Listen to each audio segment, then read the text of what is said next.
So, in dealing with the fear, and because we're talking about the Queen of Swords today, she's really asking you to have the courage to sit with that fear and to actually feel it out and to ask yourself, how does it actually feel? What are the textures? What are the feelings and what's the energy of fear? And how does it manifest inside of your body? And how does it manifest in your speech?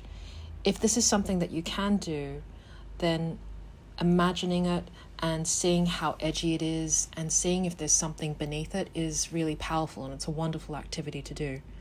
But the Queen of Swords is really here to say there is something beyond that particular energy, and looking beneath that and feeling beneath that is where all of your power really, really lies. And facing your own fears is not going to be something that you're going to want to do probably every day.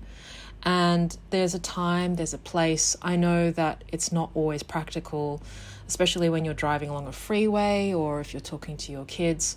It's not going to be something that you're going to do all of the time. It's just something that you're going to do when you have the capacity to do so. So that is something that I encourage in people when they ask me about how to deal with these sorts of things. It's about finding the right time, the right space in order to face your own fears. And I would like people to understand that fear is not something to be afraid of. It is something that's useful, it's important, and it's something that tells you where the edge of your limits are, where your boundaries actually lie.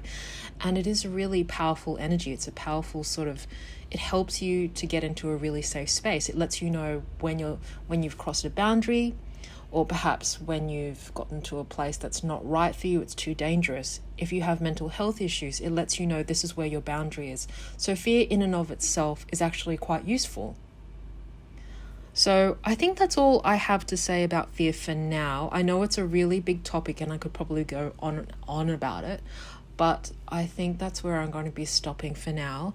And I would like to say that if you liked any of what you heard today and if you found it useful, please click the subscribe button.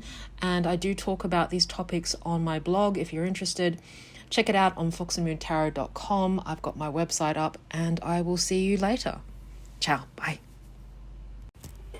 Hello lovelies, and welcome to another Fox and Moon Tarot Bullet Journal series. Today I'm going to be drawing the lovely Queen of Swords for August. And I apologize if this video is a little bit late, but I did feel like I really wanted to draw something for August and I wanted it to be the Queen of Swords. So that's why I have actually committed to this video. And today's topic is something that a lot of people deal with and that a lot of people come to me for readings about, and it's actually dealing with fear. And I'm not by any stretch of the imagination a trained medical professional, so I can't claim to give these pieces of advice from that standpoint. But what I will say is that I can talk about how I've dealt with it through my experience, and it's just a personal sort of bunch of stories and anecdotes that I've had from my life and how I've dealt with it. And I think it's also quite fitting that I have chosen the Queen of Swords for this particular discussion, because she's all about dealing and sitting with that pain and going through life with grace and compassion. And how do you do that? How do you manage that? And what is it that people come to me who want to talk about their fears, their dark, edgy problems and their darkness? What is it that, I can collectively say in order to help people through those kind of moments? So what I would say is that it's something that comes across in almost every reading that I do. And people are sometimes either very blunt about it, they're very honest about it, and others are a little bit more uncomfortable to talk about it.